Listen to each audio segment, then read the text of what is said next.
Sanibonani, igama lami uNqubeko Ndlela kuhlelo #Emphantweni. Sesiphinde sabuya-ke namhlanje nesiqephu esinye esisha esisiphethe namhlanje. Namhlanje-ke sihambele indawo yasoPhalule kwaMthembu. Siyobona-ke umama uVelangani Mthembu osomabhizinisi wakaNongoma owaqala kancane wakhula waze wafika la khona namhlanje. Angihambi-ke ngedwa, khona insizwa uStesh okuyona esihamba nayo namhlanje masithi #Emphantweni. Khumbula ungaxhumana nathi ngey'nkundla zo-Facebook, iy'nkundla zokuxhumana, ukhona uFacebook, sikhona nakwe-TikTok, ngokwazi sisilandele. Kanti iy'namba zethu yizo lezi la kwi-caption yethu ezansi.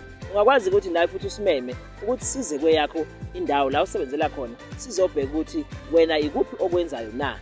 Kanti futhi khumbula, siyakwazi nokukushuthela imicimbi yakho, imishado, imemulo, konke ongakucabanga sisuke sikhona. Okwakho sithinte kuzo lezi namba evele escreenini. Akwesihambe-ke siyobona umama Velangani Mthembu ukuthi wenzani lapho uPhalule kwaNongoma #Emphantweni. Sesiphinde safika-ke bukelwe Real Nqubeko TV. Sesikhona-ke oPhalule, njengoba ngishilo ukuthi namhlanje sihambele oPhalule sizobona umama Velangani Mthembu ongosomabhizinisi, odekoretayo, uyapheka, wenza yonke into ongayicabanga. Kodwa-ke namhlanje somazi kabanzi ukuthi lo msebenzi awenza uqale nini, usekuphi nawo. Sizobona-ke nezinto azenzayo ezinye, ukuthi ngabe iziphi izinto azenzayo mhlawumbe ngale kokuthunga, ngoba kuphinda athunge, aphinde decorate izinto zemshado. Wenza izinto ey'ningi kahle hle, umulti into esingayisho nje leyo. Kodwa ake singene ngaphakathi sibone ukuthi sificani ngaphakathi. Okay, let's go.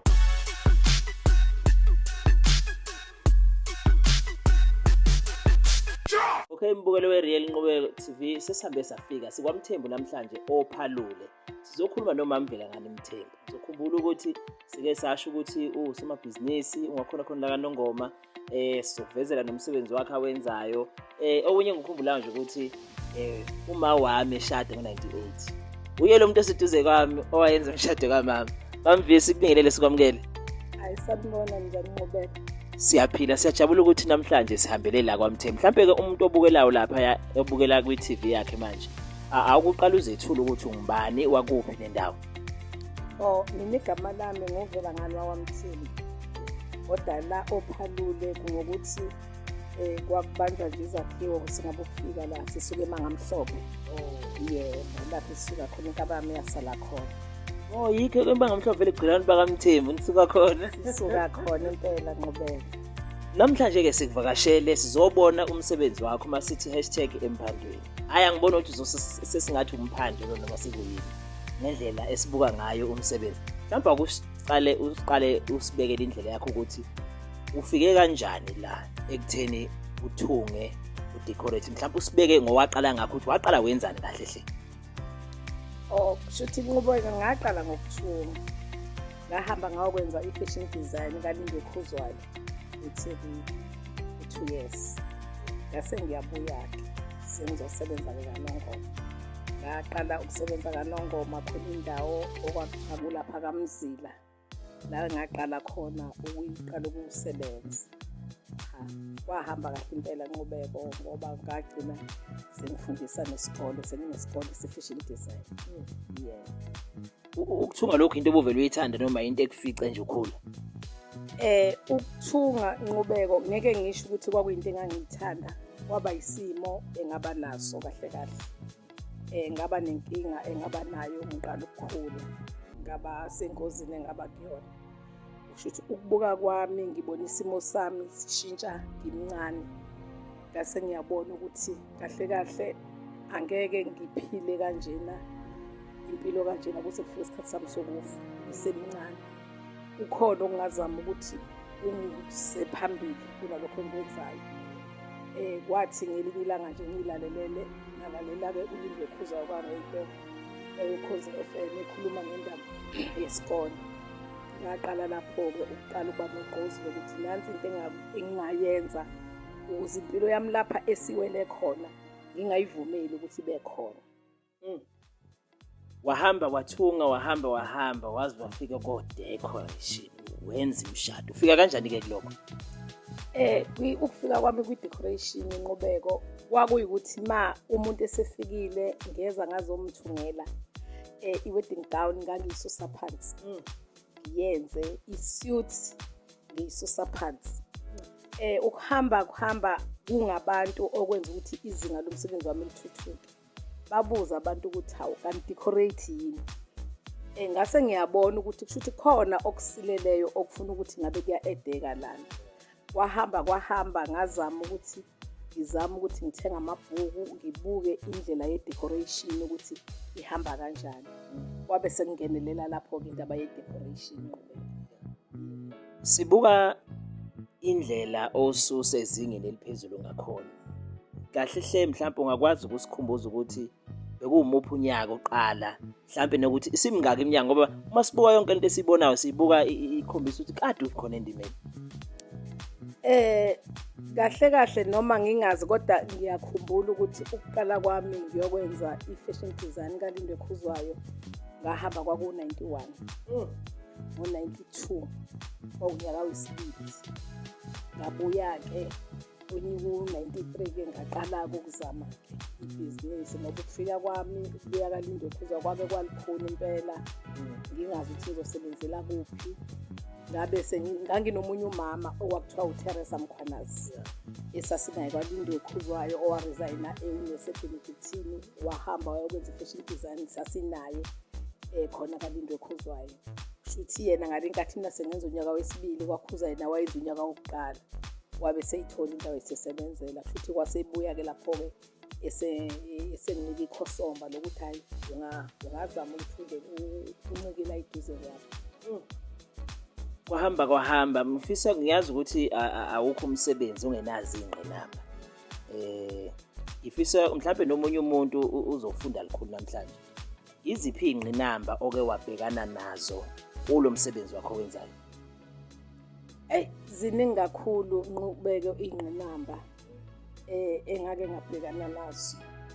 Ukuqala umsebenzi uqala ngefuqufuqu lokuthi sengiyakwazi ukwenza ukuthi zinqinamba lezo ezabakhona, sisebenza sizama ukudonsa amacustomer lithatha impahla lithi lizokhokha lingakhokhi, lifike nje lizofuna nje icustomer lifike li-ode nje ngomlomo, ugibela uhambe eThekwini ngemali yakho uyothengela icustomer indwangu ubuye. Yayingakabibikho iy'tolo zey'ndwangu, kwakuseyitheko nje ukuthi ilokhuzana funa siye eThekwini lapho ozothola khona. Yizingqinamba esabhekana nazo kakhulu lezo. Kwaya ngokuya-ke izinto-ke zaya ngokuhleleka kwazo-ke inqubeko-ke, nanokuthi-ke vele uma uqala into ungenayo indlela yokufundiseka yebhizinisi. Kwahamba-ke kwanalokho-ke lawo maklasi esasiwathola-ke siyofunda-ke sifunda ngamabhizinisi ukuthi uma uqala ibhizinisi uqala kanje wenza kanje. Kwaqala-ke kwaya kancane-ke inqubeko-ke kwaya ngokukhula kwakho-ke kanjalo-ke. Yazi ukuthi imisebenzi kanjena idinga kube khona imoto ezothwala, njengoba ubona mbukeli lapha eskrinini ukuthi impahla ekhona la endlini, ngoba ubona nanka amabhodwe, uyabona nazi indwangu, nanka amatafula, konke nje bukubona lapha isidlala eskrinini, ezinye zezinto nazo. Ngifisa ukubheka ukuthi lesi sikhathi buhamba ngani, ngoba ngicabanga ukuthi wathi uvela nje wawusiba nemoto, bewenza kanjani? Besigibela amatekisi inqubeko. Niyodecorate njani? Ukuyodecorate sengiyezwa. Kwakunzima ngenhlahla ngaleso sikhathi. Ubaba uZwide umyeni wami wayine-Cressida ngaleso sikhathi ayenaso. Yona eyaqala yonke lento kuze kufike la. Sasihamba ngayo le Cressida silayisha indwangu phakathi, singabonani nje inqubeko yilele phezulu kuCressida. Yilele phezulu kuCressida nje siyosebenza sibuye inqubeko sibhajwe ngalo Cressida. Nawo phela awuCressida akuwona omusha, kodwa nje indaba yaqala uCressida lapho yaqala khona. Kwahamba-ke kancane-ke wagcina-ke siba ne-venture. Ubaba uZwide sethenga i-venture, kwangathi-ke cha umthwalo uyehla kancane inqubeko. I-venture-ke yayisiyenza impela umehluko wawusumkhulu lapho. Sisizama-ke ukuthi cha sekuyaqoqeka nokuqoqeka kancane. Ngiyakhumbula nje siyodecorate, uqala kwami sasiyodecorate oSuthu komunye umshado. Yabona-ke ngesabeko sami leya mshado leyana mange ngibuka isikhathi samanje, kodwa-ke kwakuzinhlelo zikaNkulunkulu ezazisiqalisa indlela. Ukuthi nje kwaqala lapho inqubeko, kwahamba-ke uNkulunkulu-ke waze wavula ngendlela yakhe. Yebo.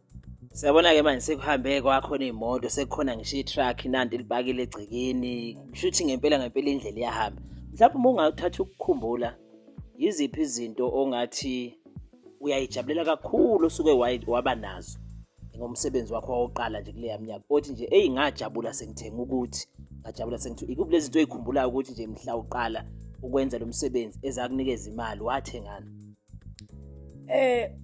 Izinto ezaqala ezangijabulisa kakhulu ngiqala ukuthenga imali, ngathenga i-truck lokuqala. Mangithenga i-truck lokuqala ngajabula nqubeko. Mangilithengile leli truck lokuqala ngilithenge eGoli. Ngikhumbula kahle ngangilithenge kwelinye lamagaraji aseGoli. Kanti ngithenga i-truck, ngithenga nama-truck lawo okuthiwa yini, khona le ndlela enibiza ngazo iy'moto esuke ngekho right. Kanti lelo truck ama-truck ntshontshiwe kodwa lisegaraji. Ngaqhamuka mase silithengile kulelo garaji sesithi siyalithelela ilokhuzana, lisavuma igaraji ilokhuzana i-truck. Masilandela base beyasitshena ukuthi ilindi isitolo enikhaya ngazi kanjani.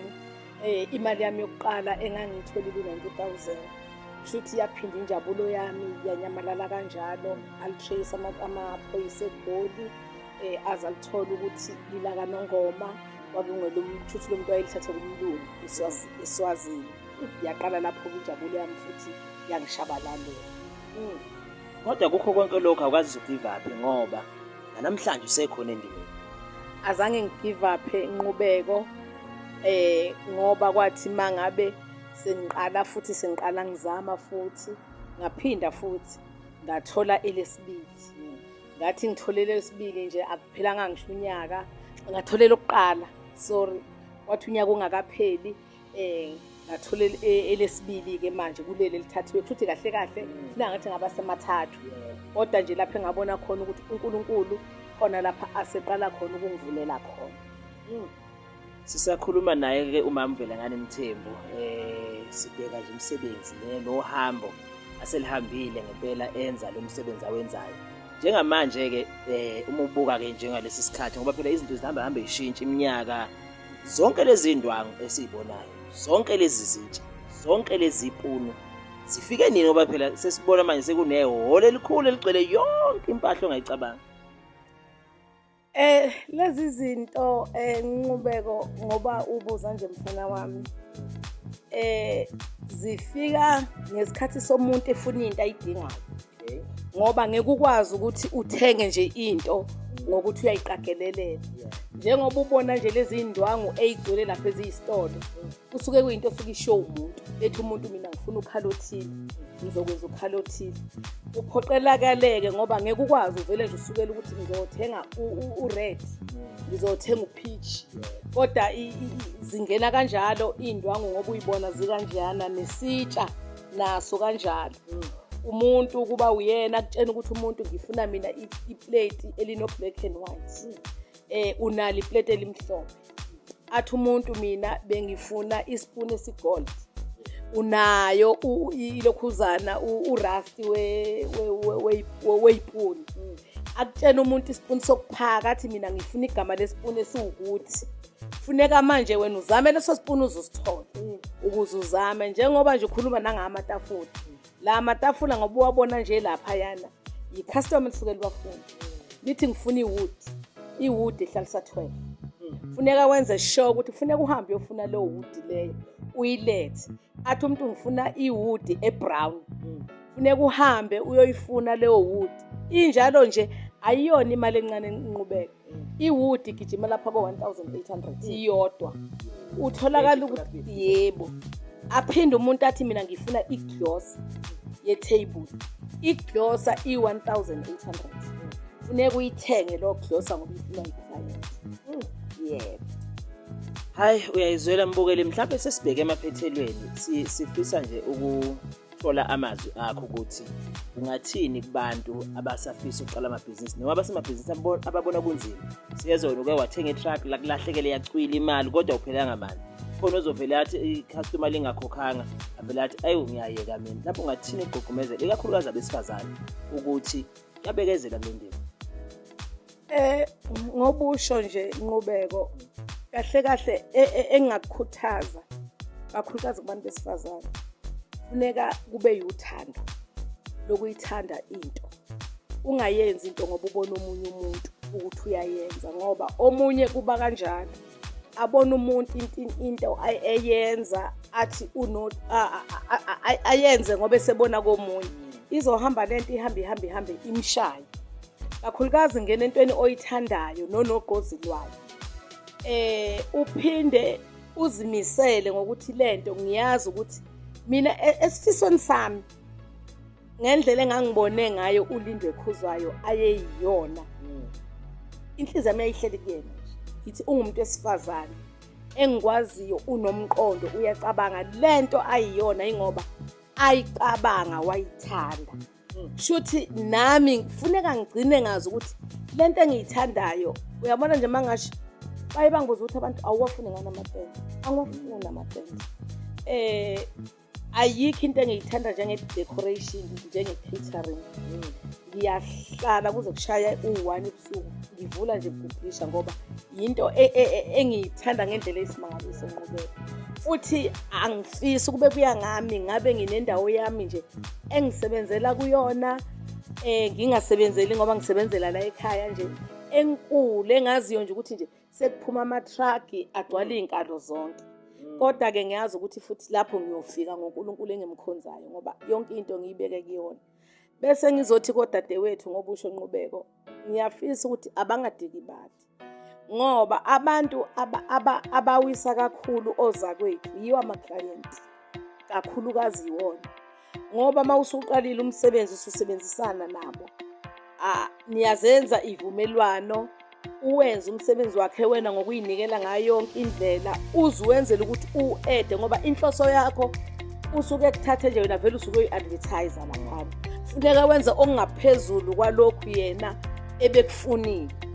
Bese niqala-ke manje-ke senivumelana-ke ngomsebenzi, buze yena, angithi i-client lakho, wenzela ukuthi lingakukhulumi kabi. Uhlale phansi nalo, nixoxe nalo, nibonisana, avuma ukuthi eyi nayo imali engakunika yona sivumelana ukuthi emalini engaka ngizothi uma usewedlula umsebenzi sinikane kanjalo. Ibisiqala lapho-ke inkinga ngaleyo. Lana une-staff osebenza naso, abantwana babantu njengoba nginaso nje i-staff, mina ngisebenza abantwana abawu-17. Laba bantwana kufuneka uma beqeda umsebenzi wami bephepha izinto, bediliza ama-truck, yonke into suke sezenza iy'mvilophi zabo. Ngisho noma ngabe kuthiwa bengixoshe kancane lokho engikuxoshe kwi-department, kodwa bona i-department iyadiley ukukhokha. Angeke uma usebenza lapha Nqubeko awusebenzi ukuthi imali uzoyithola, imali uthi usebenza ukuthi uyitholile. Kodwa kubalulekile kufuneka ukuthi iy'mvilophi zabo bese zenziwe.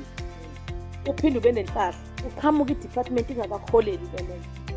Uyaphoqa futhi kukho konke lokho ukuthi-ke ngiyabakhuthaza ozakwethu ukuthi yebo khona angeke sisebenze ngemali ebolekwayo, leyo mali ngeke ikuse phambili. Unalokho yona ekushonisa kakhulu phansi ngoba uma i-client lakho selithi lifuna ukuthi wena usuhamba uyoboleka kumashonisa, akuselona ibhizinisi lelo. Vele sefana nokuthi usudile emgodini. Bukeli la ekhaya yikho into engenziwa, kuyathungwa, kuyaphekwa, kuyadecorate imishado. Ayikho into ongeke uzuyifice la ekhaya. Ngisho bekuthiwa ufuna ukwenza umshado wengadi kukhona, ngisho ngathi ufuna iplate elinjani likhona, uthi ufuna ispoon esinjani, ayikho into engekho. Ayikho into ongeke uzuyithole. Mhlawumbe-ke uma bakufisa ukuxhumana nawe, nabantu abanemishado, memulo yini, bayafisa ideco no-catering nayo yonke into yenza abanye bafisa ukubathungele banciphisele iy'mpahla zakho, bakuthola kanjani? Ithini inamba yakho esingakuthola kuyona? Bangithola enambeni yami Nqubeko ethi 072 698 7896.